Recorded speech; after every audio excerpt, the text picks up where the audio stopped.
Okay. Okay जी। ethnic cleanser, a misogynistic, homophobic rape of the page, that the God of the Old Testament. अच्छा, ये बात यहाँ पे आप नोट कीजिए कि the God of the old testament, एकदम से उसने मेहदी को चाहिए था कि वो टारगेट करता है कि आप go back to your argument और आप प्रूफ मतलब एविडेंस दें कि गॉड डजंट एग्जिस्ट। तो ये जंप करता है ओल्ड टेस्टमेंट पे। तो इसने आर्गुमेंट का चेंज कर दिया। बेसिकली उसके पास एक लिस्ट ऑफ क्वेश्चन था which he is following.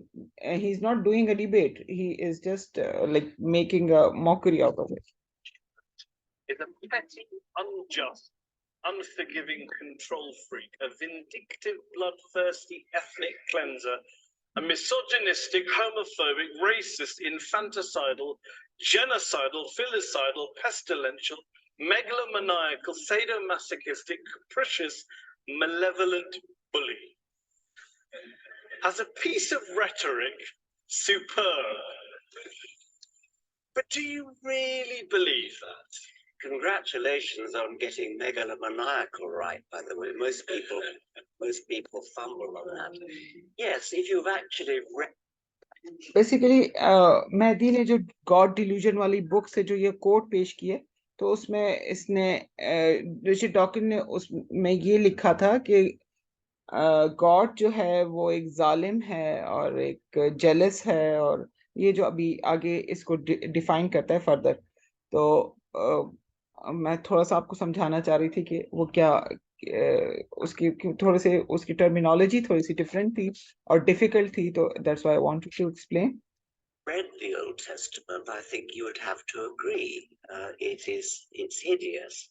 It's an anti the God of the Old Testament, who is a monster. But also the God of the Quran, the New Testament, the Hindu scripture. Well, the God of the Quran, I don't know so much about. The God of the New Testament is widely advertised as being a bit more gentle. And certainly on the whole he is. There are things about the New Testament that I find in a way almost more objectionable than the Old Testament. But the sheer horror of the character, I said he was the most unpleasant character in all fiction, because I regard it as fiction, of course.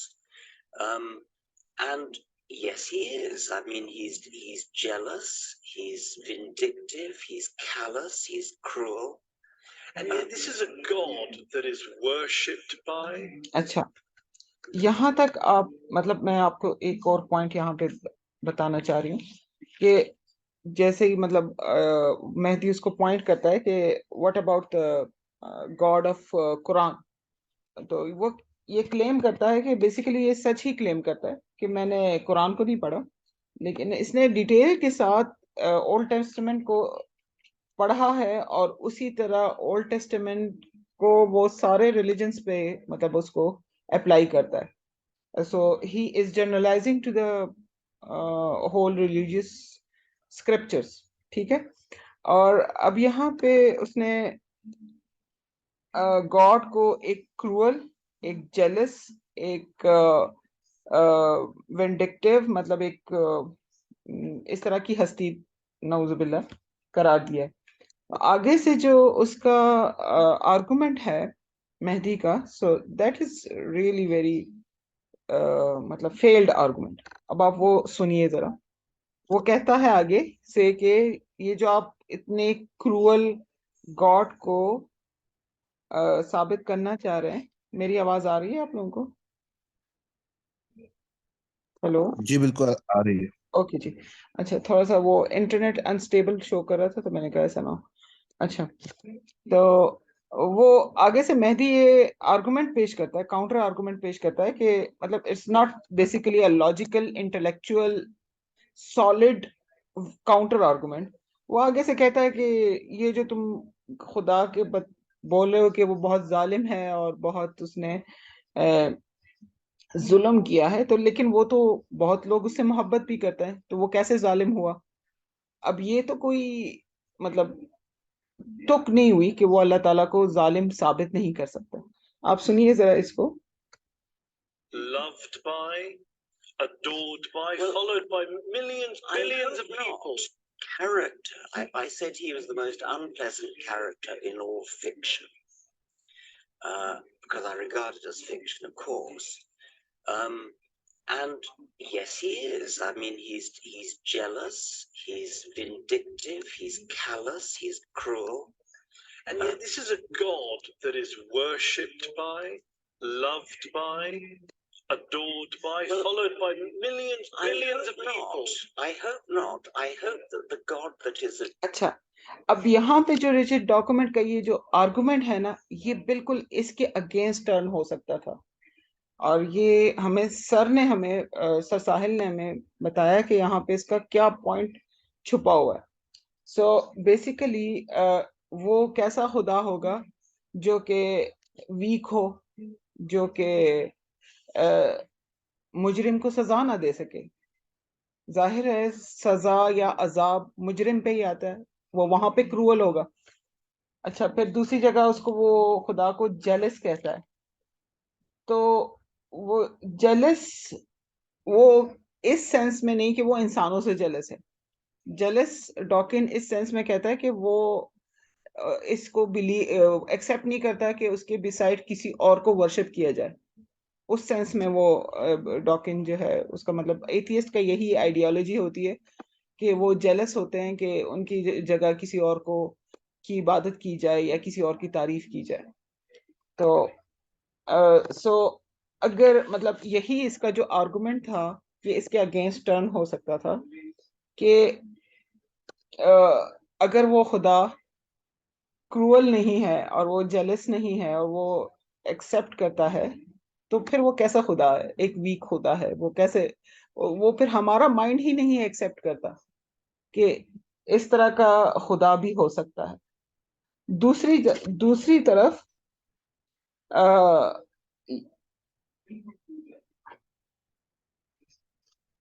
अच्छा, दूसरी तरफ जो ये scripture है, अगर ये किसी बंदे ने लिखा होगा। अच्छा, आप पूछिए, सवाल पूछिए। इसको इस तरह से पेश कर सकते हैं कि एक सल्तनत के दो बादशाह हो सकते हैं क्या? कि उसको सामने हम काउंटर आर्गुमेंट जो दें डॉकिंस को। हाँ, लेकिन वो मतलब उसको हम उसी का कह सकते हैं कि अभी मैं आपको थोड़ा सा और सुन लें तो आपको थोड़ा सा और क्लियर हो जाएगा, आई थिंक। एक मिनट प्लीज, मैं अपनी बात कंप्लीट कर लूं तो फिर दो और हैंड्स रेज हुए। So I want to complete my argument, counter argument, तो फिर आप उसके बाद फिर कहिएगा। अच्छा, मैं दूसरा ये था कि अगर ये किताब old testament, for example old testament की वो बात कर रहे हैं ना, बेसिकली कुरान उसने स्टडी नहीं किया और ना ही कुरान की बात करता है, और वो जर्नलाइज करता है कि जो 9/11 आगे ये वीडियो में जर्नलाइज कर रहा है कि 9/11 अगर मतलब मुसलमानों ने रिलीजियसली उसको वो किया था और अटैक किया था और टेररिज्म वो सब ना, तो अगर ओल्ड टेस्टामेंट किसी इंसान ने लिखी होती तो वो कभी भी खुदा के बारे में ऐसे एट्रीब्यूट्स नहीं डालता, क्योंकि लोग मतलब वो वैसी बात ही डालता जो कि लोगों को एक्सेप्टेबल होती, जो जिसको लोग एक्सेप्ट करें, जिसमें मतलब एक इंसान अगर ओल्ड टेस्टामेंट लिखे, जैसे कि डॉकिन वो कहता है कि ये एक फिक्शन है, किसी इंसान ने लिखी है और उसमें पुरानी कहानियां हैं, और अगर ये फिक्शन है, किसी इंसान ने लिखी है और उसका जो एक करेक्टर है गॉड, और वो एक बहुत जालिम है, तो इंसान तो वैसी बातें लिखेगा जिससे दूसरा इंसान खुश हो और उसको आसानी से एक्सेप्ट करे। ठीक है ना? तो इससे ये प्रूव होता है कि ये किताब या तो किसी पागल ने लिखी है जिसने अल्लाह ताला की इतनी सख्त तरीन इमेज पेश किया है, और या फिर किसी डिवाइन हस्ती ने लिखी है। मतलब इट्स नॉट, इससे इससे ये बात प्रूव होती है कि ये खुदा की किताब है, क्योंकि ये जो एट्रीब्यूट्स हैं, जजमेंट की जो एट्रीब्यूट्स हैं, तो ये खुदा की है। मतलब वो ह्यूमन बीइंग में नहीं हो सकती। वो क्रूअल, वो सख्त, वो जाबिर, वो मुतकब्बिर। मुतकब्बिर भी एक वो है ना, कि वो क्यों अपने लिए, उसने क्यों अपने आप को मुतकब्बिर काउंट किया है, मतलब अपने आप को इतना बड़ा क्यों काउंट किया है। ही इज, क्या वो कोई नार्सिसिस्ट है? मतलब इस तरह का और जो एथियस्ट हैं वो इस तरह का आर्गुमेंट्स भी पेश करते हैं। तो यहाँ पे ये आर्गुमेंट इसके अगेंस्ट टर्न हो सकता था, लेकिन मेहदी ने वो नहीं किया। अच्छा, अब किसी का अगर सवाल है तो प्लीज बारी बारी एक एक बंदा अनम्यूट कर ले ओनली। जी मेरा सवाल था कि वो उसने ये तो सॉरी, हाँ जी। सवाल था कि वो तो ये तो बता दिया कि चले वो हो गया क्रूअल है इस वजह से कि ताकि जो पनिशमेंट देनी है जो भी मुजरिम है उनको, लेकिन जो जेलसी है उसका क्या हम काउंटर आर्गुमेंट देंगे? तो अगर वो जेलस नहीं है तो वो कैसे खुदा हुआ? उसकी, ये तो उसकी खुसूसियत है कि वो जेलस है। वो अपने सिवा किसी और की इबादत नहीं करने देता। नहीं जैसे वो मुजरिम की लॉजिक बन रही है ना कि भाई मुजरिम को हमने सजा देनी है इस वजह से वो क्रूअल हाँ, है, वो आजिज तो हो गया ना। जेलसी की अगर क्या? मतलब जी अगर वो मतलब अल्लाह ताला को हम आजिज साबित कर रहे हैं कि अगर उसके वो परमिशन दे दे कि ठीक है, मेरे अलावा भी कोई और खुदा है, आप उसकी भी परस्तिश कर सकते हैं, ठीक है। अगर मतलब वो जेलस ना हो फॉर एग्जांपल, और वो परमिशन दे दे कि आप करें, शिर्क करें, और मतलब वो जेलस ना हो, तो फिर तो वो आजिज हो गया ना, वो जी, हमारी ठीक है, तरह हो गया। ठीक है, आजिज़ी उसमें आ जाएगी, हाँ फिर जी, वो वाला कॉन्सेप्ट नहीं रहेगा, ठीक है। एग्जैक्टली। Thank you. जो मैंने एग्जांपल दी थी वो बादशाह वाली, उसके हवाले से आप थोड़ा और कर अच्छा, दें, वो एम्पलीफाई जरा कर दें प्लीज दोबारा आप क्वेश्चन कीजिएगा अभी। कि एक सल्तनत के दो बादशाह हो सकते हैं। काउंटर काउंटर आर्ग्यूमेंट जो जो आपने पहला इसका था ना इनका, हाँ इस हाँ। हवाले से कि ये जो अभी भाई और ने जो पहले बात शिर्क की। वाली बात है जी जी कि जी, कि जेलेसी हाँ, वाली, इसमें हम हाँ क्या, बिल्कुल, हम उसको, टू हमारा दिमाग सम एक्सेप्ट ही नहीं एक्सटेंट। कर सकता ना किसी दो चीज़ों को एक साथ, हाँ कि जी, दोनों की तरफ हम माइल हों। हाँ एग्जैक्टली, ये भी हम दे सकते हैं, लेकिन ये इतना स्ट्रांग नहीं है कि मतलब एक सल्तनत में अगर दो बादशाह हैं तो वो अथॉरिटीज डिस्ट्रीब्यूट कर सकता है। फिर उसमें मतलब खैर मतलब थोड़ा सा हमें और स्ट्रांग आर्गुमेंट पेश करना होगा, समझ रहे हैं ना? तो आप लोग जरा थोड़ी सी डिबेट सुनेंगे तो वो और भी आपको समझ आ जाएगी कि मेरा यहाँ पे हम छोटा कैसे सा मतलब। कमेंट है। अब के बाद आप मतलब मेरे साथ ये थोड़ा सा मतलब मेरे बहुत लिमिटेड इल्म के मुताबिक जितना मैंने आप लोगों को सिखाया, अब के बार आप वीडियोस देखेंगे तो आप लोग दूसरी नजर से देखेंगे उसको। फिर मतलब सोचेंगे कि इसने यहाँ पे क्या आर्गुमेंट दिया, उसके अगेंस्ट क्या हो सकता है।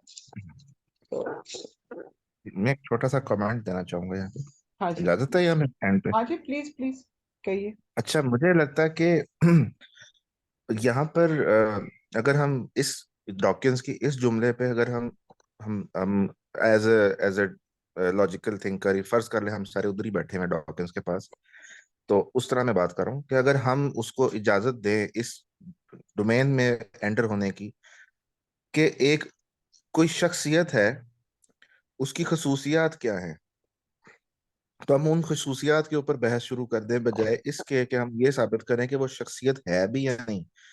वो कैसी है वो बाद में देखते हैं हम, कि वो शख्सियत की किरदार क्या है। पहले ये साबित कर दें कि वो है कि नहीं है। आप आगे क्यों बढ़ रहे हैं? या फिर आप मान एग्जैक्टली, चुके हैं कि वो है बहुत और उसकी बहुत शख्सियत के। वैलिड आर्गुमेंट आपने दिया।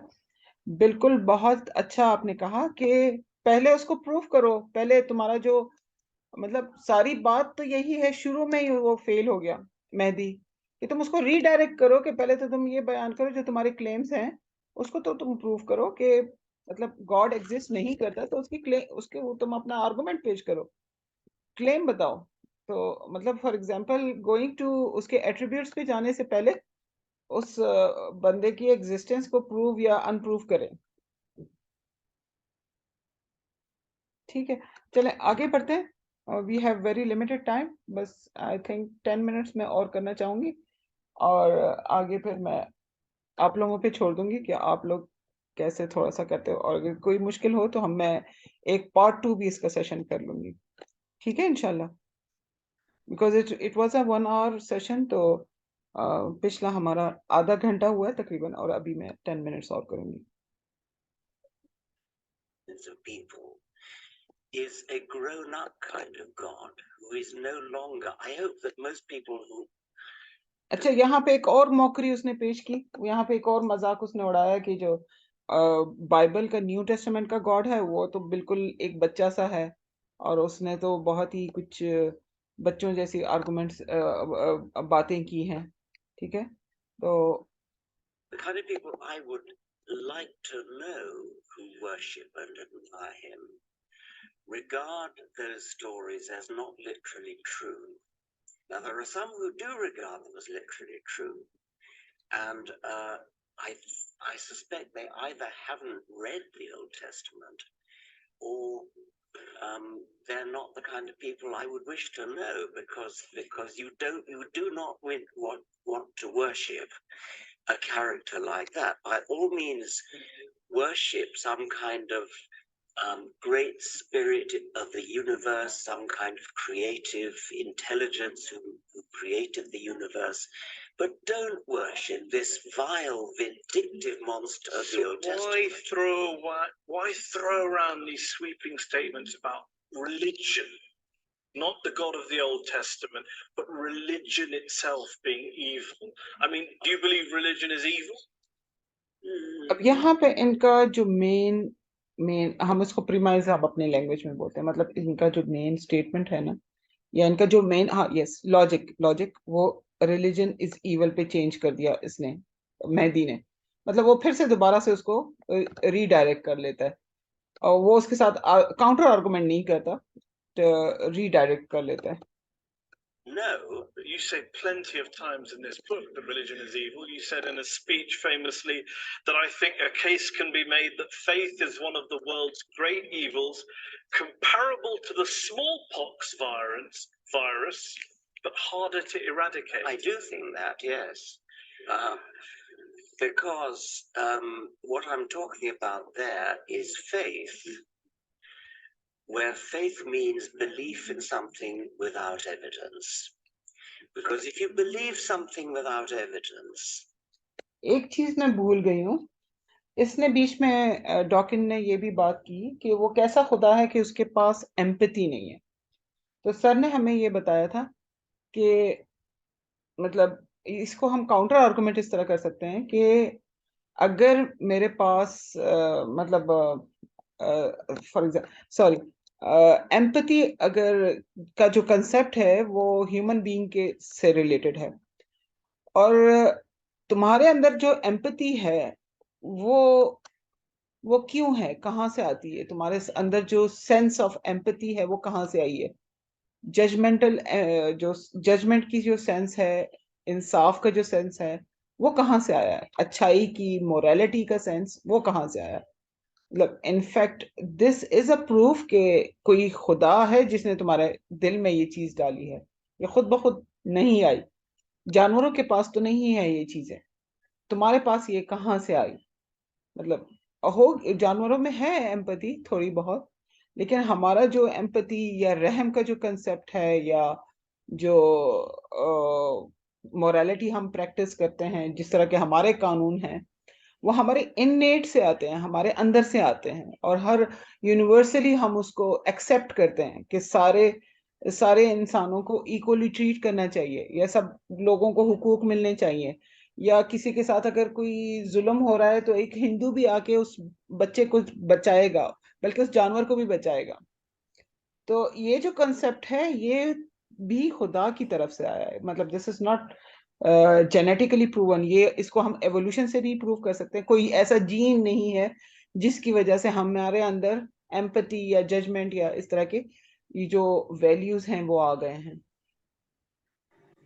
ठीक है ना। वो ये पॉइंट मुझसे रह गया था। अच्छा, यहाँ पे इसने अब रिलीजन इसमें की, एक पॉइंट ऐड करना चाहूंगा मैं, हाँ जी, मेरे ध्यान में है। वो ये है कि अगर हम एवोल्यूशन को भी देखें तो अगर सारी चीजें इवॉल्व हुई हैं एथियस्ट के मुताबिक, तो इसमें कुछ सेंस ऑफ एम्पैथी ये भी इवॉल्व होनी चाहिए ना। अब जो इंसान है उसमें एकदम काफी ज्यादा, और बाकी जानवर है उसमें तो मतलब बिल्कुल लो लेवल की है, वो काफी ज्यादा डिफरेंस है। कुछ ना कुछ बीच में कुछ सीढ़ियां तो होनी चाहिए ना, एक सीढ़ी हाँ, दूसरी, जेनेटिकल कोड्स होने चाहिए बेसिकली। वो पहली और आखिरी सीढ़ी। जी, एग्जैक्टली। ये भी तो एक उसमें काउंटर आर्गुमेंट हम दे सकते हैं। हाँ बिल्कुल, एग्जैक्टली।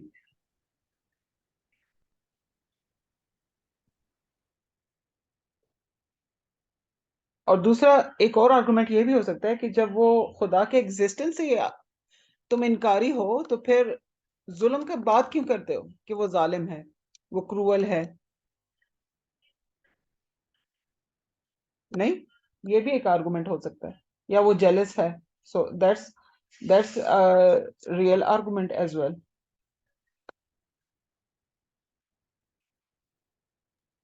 बिल्कुल जी, मैं अगर कह रहा हूँ कि वो जालिम है तो उसके अंदर मैंने पहले मान लिया कि वो है, फिर वो जालिम है। हाँ एग्जैक्टली, पहले तुम मानोगे कि खुदा है तो फिर वो जालिम है या something.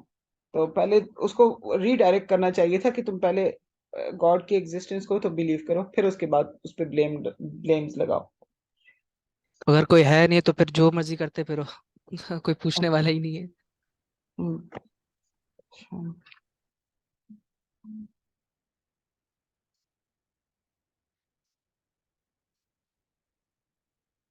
Then that justifies anything. You're no longer vulnerable to somebody coming back at you and saying, hang on a minute, let me argue the case. If you believe it without evidence, which is what faith is, then you don't argue the case. You say, no, I'm not arguing that case. This is my faith. It's mine. It's private. I don't अब यहाँ पे आप लोगों ने note किया होगा कि यहाँ पे ये जो आर्गुमेंट पेश कर रहे हैं ना डॉकिन, बहुत वैलिड आर्गुमेंट है, बहुत सॉलिड आर्गुमेंट है। कि आप लोग तो, जब आप लोगों के साथ मैं मतलब फॉर एग्जांपल रिलीजियस स्कॉलर्स के साथ मैं कहीं बैठता हूँ, तो वो तो अपने आप को समझते हैं बहुत रीजनेबल, हमारे पास बहुत रीजन है और हम लॉजिक पे बात करते हैं और एविडेंस पे बात करते हैं। लेकिन वो एविडेंस प्रेजेंट नहीं करते, वो कहते हैं कि ये हमारा कुरान है, फॉर एग्जांपल ये हमारा डॉकिंस की तरफ से मैं बोल रही हूँ, ये हमारा कुरान है और मैं इसमें ब्लाइंड बिलीव करता हूँ। जब आप फेथ की बात करते हो, फेथ FAITH, फेथ की बात करते हो, तो फिर तो वो तो ब्लाइंड बिलीव हो गया। तो उस पे तो फिर आप लोग आर्गुमेंट ही या रीजनिंग ही खत्म कर देते हो, उस पे तो आर्गुमेंट हो ही नहीं सकता। क्योंकि फेथ एक ब्लाइंड चीज को कहा जाता है कि किसी ब्लाइंड चीज पे आप फेथ रखते हो तो उसको उसको प्रूव नहीं किया जा सकता।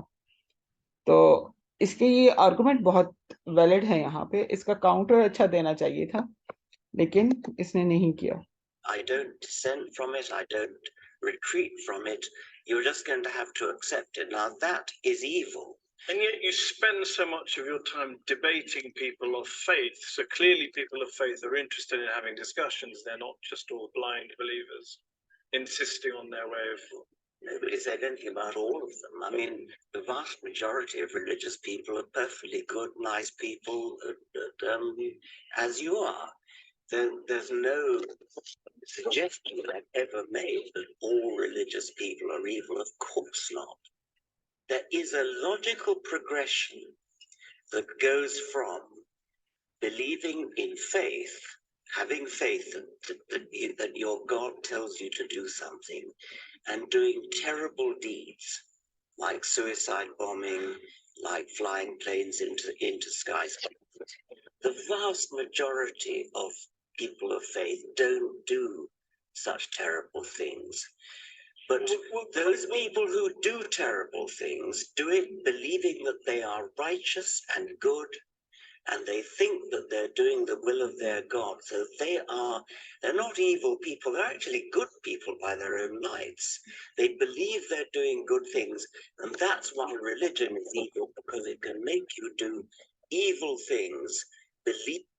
यहाँ पे अब इसने सारा चीज इसने मल्टीपल अपना वो देके पॉइंट्स देके एविडेंसेस के तौर पर देखे और अपना पॉइंट जो है वो कंक्लूड कर लिया कि that's because religion is evil.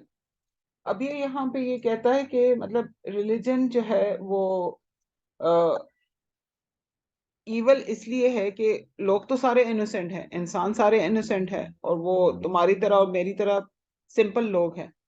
लेकिन जब कुरान उनको कहता है कि जाओ और तुम्हें जन्नत मिलेगी और तुम यहाँ पे इन लोगों को खत्म करो, काफिरों को खत्म करो या समथिंग, या जिस तरह के उसमें होता है डिफरेंट रिलीजन्स में जिहाद, हमारे उसमें जिहाद है, इसी तरह जो रोहिंग्या में मॉन्क्स, यस मॉन्क्स, मॉन्क्स होते हैं, वो मुस्लिम को मारना अपने लिए रिलीजियस ड्यूटी समझते हैं। इसी तरह ज्यूज भी अपनी तरीके से जिहाद कर रहे हैं, हिंदू अपने तरीके से जिहाद कर रहे हैं, एथनिक क्लेंजिंग कर रहे हैं मुस्लिम्स की। तो वो कहते हैं तो इस इन सब रीजंस की वजह से, स्क्रिप्चर्स की वजह से, इन इन स्क्रिप्ट्स की वजह से, इन रिलीजन्स की वजह से लोग गलत काम करते हैं। लोग तो बेसिकली इविल नहीं होते। यहाँ पे Even अभी that they मेहदी are. आगे से क्या कहता है? We believe that people who go out and carry out suicide bombings, it is faith.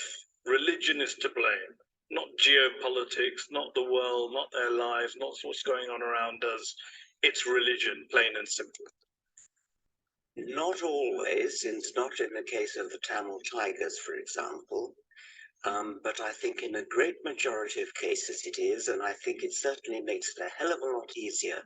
The evidence is plain that in many Islamic suicide bombers, you talk to them, those who fail, you talk to them afterwards, they've got paradise on the brain. They're desperate to go to a martyr's heaven, and that's what they think about. Professor Robert Pape of the University of Chicago studied every known case of suicide terrorism, 315 cases. And he came to the conclusion that there's, quote, little connection between suicide terrorism and Islam. ये मेहदी का counter है, लेकिन बहुत ही week counter है। Basically उसको कहना ये चाहिए था कि मतलब इसका कोई कनेक्शन ही नहीं है इसके साथ, रिलीजन के साथ। लेकिन आगे जो ये पॉइंट्स पेश करता है मेहदी के एथिज्म भी एक मोटिव रहा है, तो ये थोड़ा सा वहां पे स्ट्रांग हो जाता है। अच्छा, एक इसमें एक ये भी है कि जब ये डॉकिंस कह रहा है कि जो इंसान है वो तो सारे क्या कहते हैं, नरम मिजाज है, एक गॉड है जिसकी वो अवेल है जिसकी वजह से ये सारे इस तरह के काम कर रहे हैं। तो ये यही आर्गुमेंट है ना इसका, डॉकिंस का। हाँ जी, यही आर्गुमेंट है कि, लेकिन उसमें बहुत सारे मोटिव्स हो सकते हैं लेकिन ना। उसमें लेकिन हम उसमें यही है ना, अगर हम बहुत सारे मोटिव हो सकते हैं। वो उसमें ये है कि अब जो हम एक्चुअल जिहाद की तरफ आए तो वो भी एक तरफ सेंस ऑफ एम्पैथी होगा, क्योंकि फिर अगर एक बंदा जालिम है तो मजलूम की तरफ भी तो हमने एम्पैथी करनी है ना। हाँ, उसको सेव करने के लिए हम आ रहे हैं, जिहाद कर रहे हैं, कोशिश कर रहे हैं समथिंग। लेकिन तो ये वो यहाँ पे उसने तामिल टाइगर्स का भी नाम लिया, और he is like general religion के अगेंस्ट बोल रहा है। He is not just talking about Muslims. Basically उसने कुरान स्टडी नहीं किया, तो इसीलिए तो वो मतलब अगर वो कुरान स्टडी कर ले तो शायद उसको कुछ मिल जाए, वो वैलिड भी उसको। अच्छा, चलें आगे बढ़ते हैं थोड़ा सा। Islamic fundamentalism or any of the world's religions, the taproot of suicide terrorism, he says, is nationalism. It's about land, it's about power, it's about politics. It's not about faith. Faith is just a cover. What do you know that he doesn't know? Well, I've seen other evidence. There are different people say different things. I've seen plenty of testimonies of suicide bombers who have said precisely that they do it because they want a martyr's paradise. Do you include the 7/7 bombers in that case as well? Yes, I believe so. Have you watched their suicide videos? I'm not sure that I have. They talk about Afghanistan, they talk about Iraq, they talk about crusades, they talk about war between the West and the Muslim world, they talk about invading armies. I mean, there's a lot of there's a lot of real world stuff in there. I'm not saying, of course not, the faith doesn't play a role, but I'm just interested in this idea that you think faith is the issue. You said in a very famous column you wrote 4 days after 9/11 that this came from religion. There are enormously good reasons for people to take political action. And this we see in Northern Ireland, we see it in Afghanistan, we see it in Sri Lanka with the Tamil. And condemned 9/11 straight Well, I'm up. delighted they did, but they were pretty quiet about it. What about the similar No, suggestion I in the would God? look at the wars of history. Some of them have been about. What I don't get is why do you only focus on religion? For fairness, why don't you also isolate the other factors? There are lots of other factors, and I'm quite happy to say that. Yes, there are lots of. If you look at the wars of history, some of them have been about religion. Plenty of them have not been about religion. I never said religion is the sole. Similar No, suggestion I in the would- God delusion. Yeah, I would blame a lot of history's wars, but the most terrible are nothing to do with religion. You accept that point? Yeah, of course. And the I do. Cold War and Vietnam. Yes, I would, of course. Yes. So when you have a situation where some of the world's worst crimes were carried out not by believers, how then does that square with your idea that it's religion that causes good people to do bad things? It's religion that's driving violence. Your original statement against religion at the start of this. Dogmatic belief in something like to do atrocities were motivated by racism, by a sort of sub-Wagnerian pagan religion which Hitler revived. Stalin's atrocities were motivated by a dogmatic belief in Marxism. And atheism. Stalin.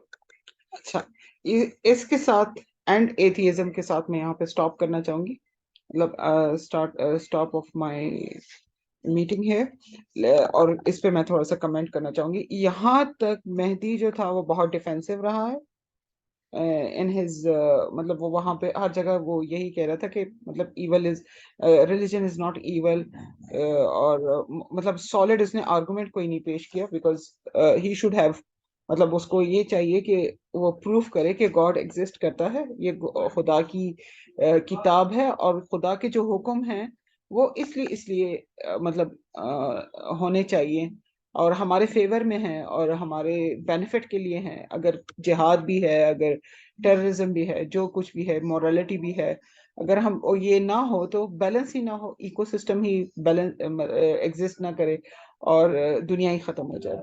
So in the end यहाँ पे जब वो कहता है, खुद ही उस तरफ आ जाता है, वो कहता है कि आप सिर्फ रिलीजन को क्यों टारगेट करते हो, the main motive behind destruction of the world. तो आगे से डॉकिंस तो कहता है कि हाँ बहुत से मोटिव्स होते हैं, नेशनलिज्म भी है, पेट्रियाटिज्म भी है, पॉलिटिकल रीजंस भी है, और जैसा कि मार्क्सिज्म का डॉग्मेटिक बिलीव है और स्टालिन का जो था मोटिव या हिटलर का जो मोटिव था, तो वो सब एक क्रूअल उनका वो था, उसके पीछे रिलीजन नहीं था। तो मेहदी ने बहुत अच्छा यहाँ पे एक पॉइंट लगाया है, और यहाँ पे डॉकिंस थोड़ा सा डाउन भी हो जाता है जब वो उसको कहता है कि atheism is the, Stalin was an atheist basically. तो और जो मार्क्सिज्म आगे ये आप अगर वीडियो आगे आप देख लें तो आपको पता चलेगा, मतलब आगे मेहदी कहता है कि मार्क्सिज्म की जो बेसिकली बिलीफ थी कम्युनिज्म की, तो उसमें एथियज्म इज द रूट, और उन्होंने अपने चाइमन माओ ने अपने कॉन्स्टिट्यूशंस में डाला हुआ है ये चीज कि देयर इज नो गॉड और हम इसको नहीं मानेंगे, और मतलब एथियज्म इज अ रिलीजन और हमारा रिलीजन जो है वो इस तरह का कुछ स्टेटमेंट है। I don't remember the exact word for that, लेकिन मतलब इस तरह के आर्गुमेंट किया है आगे मेहदी ने। मेहदी ने हर ये नहीं कहा कि उनके कॉन्स्टिट्यूशंस में है और ये सब कुछ, लेकिन मेहदी ने उसे कहा है कि जो मार्क्सिस्ट या स्टालिन या हिटलर का जो बेसिक बिलीफ था वो that was also against religion, और उन्होंने जो डिस्ट्रक्शन की है उसके पीछे जो मोटिव था वो नेशनलिस्टिक था, और उन्होंने ज्यूज को ख़त्म किया है और मुख्तलिफ लोगों पे जुल्म किया है, और उसके पीछे जो मोटिव था वो डिफरेंट था, पॉलिटिक्स थी, पावर था या डोमिनेशन थी, इस तरह की बातें। So short questions if any, because ये this meeting is going to end in 1 minute.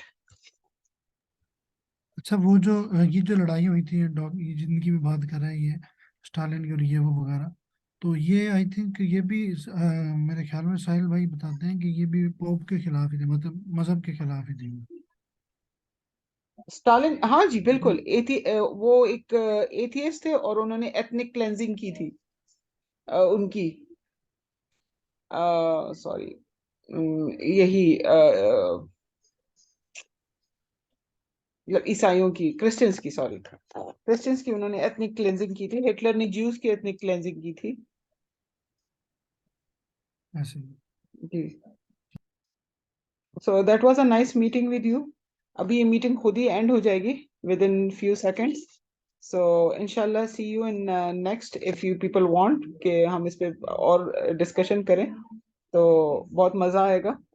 We will have an interactive session और डिस्कशन, आप लोग देखें इसको और इस पे थोड़ा सा अपने उसमें मतलब एनालिटिकली आप इसको थोड़ा सा एनालाइज करें और कमेंट्स अपने साथ नोट करें, तो फिर हम इंशाल्लाह फिर दोबारा मिलेंगे आप लोगों की डिमांड पे। जी, एक बंदे ने हैंड रेज किया है, तो प्लीज आप बोलिए जब तक मीटिंग एंड हो जाती है, तो आप बोलिए। हेलो। जी बस यही कहना चाह रहे थे कि नेक्स्ट जरूर इस सेशन में हिस्सा लेंगे। ओके अच्छा, इंशाल्लाह, okay, I will try my best, इंशाल्लाह मैं प्रिपेयर होके आऊंगी इंशाल्लाह, और आप लोग भी इसको देखिएगा, तो वी विल एंजॉय बेसिकली, और हम सीखेंगे भी कि किस तरह इन लोगों को कैसे काउंटर करना है हमने।